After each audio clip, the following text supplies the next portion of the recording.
Hello, dear listener. Welcome back to Achieving Business Success. How is your business doing? How is it going? Please comment in the section below. Let's know how your business is going. What advice can we give? What can we suggest to make your business succeed? Today, we are going to talk about 5 great practices of a sustained business. There are other things that are not included in this list, but these 5 things are great practices of every sustained business. If you see a business today that is successful, a business that is going on smoothly, practice these 5 things that we are going to talk about today. Now let me list them before we start talking about them before we explain them. 1 is a well-organized administration. 2, it doesn't run out of a supply. 3, it supplies what the customers need, the exact need of the customer. 3, it has a competition survival plan. Number 4, it has a season survival plan. Now let's talk about a well-organized administration. Think about all of the businesses that you envy and you want your own business to be like them. They don't do a guesswork. They don't just speculate. They don't just wish. They sit down and do a thorough organization. That is why their businesses are flourishing. If you want your business to also be sustained, you have to organize everything. Not that you are selling Zobo or you want to start selling Zobo and the next thing you are in the Zobo shop, you bought your Zobo sugar flavor and you come back with your nylon that you're going to tie them, or you get your bottles that you're going to package them inside, and you come back and then you realize that I need a big pot and I don't have this pot. Then you go to the neighbor and start knocking. The neighbor is not around, then they will refer you to another house and you go and tell them, please, I need big pot because I want to start selling Zobo, or I want to cook something, and then they will give you a return. And after you have finished boiling your Zobo, or your Zobo is boiling, and you realize that you don't even have where you will sieve it inside. It's not organized. Or you just heard that selling attachments is lucrative, selling wigs, and you just run to the market because someone just gave you money, or you have money that you've been saving. You just go and get your attach and you go around telling people that you have attachment. No, you have to organize. You have to look for a place where you will be supplying these things, because if it's not organized and you don't have a buyer, you're just going around making people, convincing them that this color is fine, or this style is fine, this one is fine. They will just carry it and they will tell you at the end of the month they will pay you the money. Some aren't even expecting any salary. Some are just like hoping that they will get the money, and then all of your goods have been distributed on credit. Now someone who has the money in hand has come to buy and you don't have that thing. And he goes to somewhere, and that place where he went to, it's a very well organized and very established place, and those people collect his number and tell him when he needs more to come back, and you see you've lost a customer because you are not organized.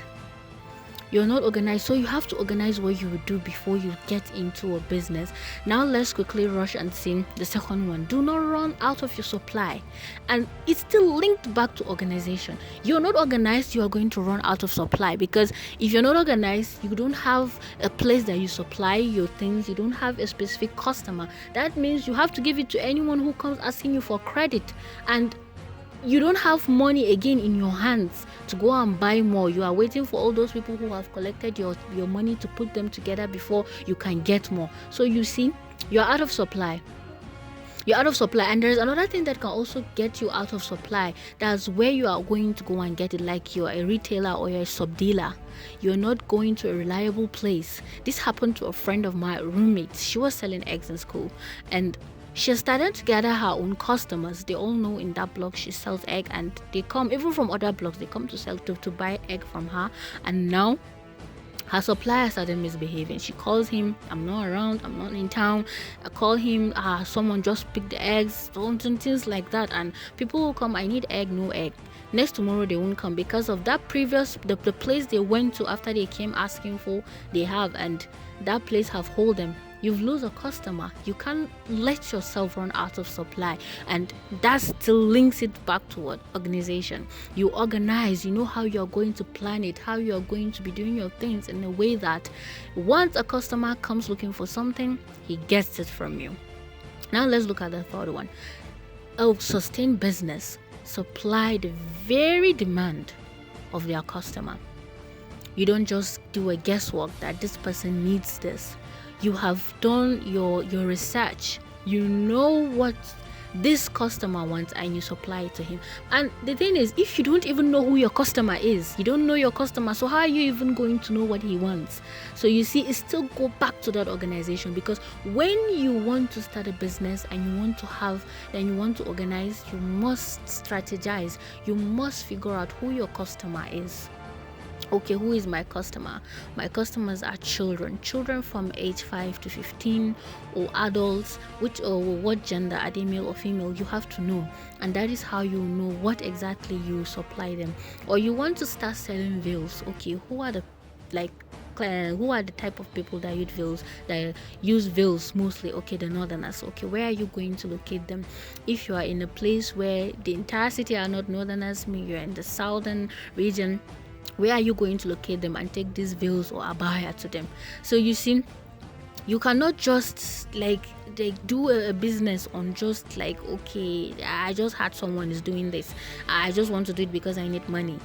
Business need you to invest time into it. You invest time, and you want your business to be sustained, you have to do the work. No one's going to do it for you.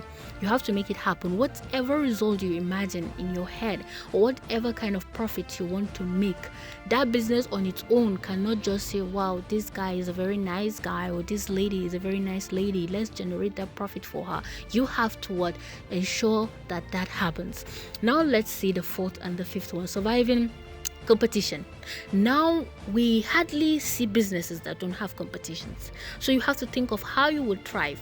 What are you going to do? Are you going to improve your customer satisfaction, your customer experience? Are you going to improve on your product? Or is it the price that you sell it?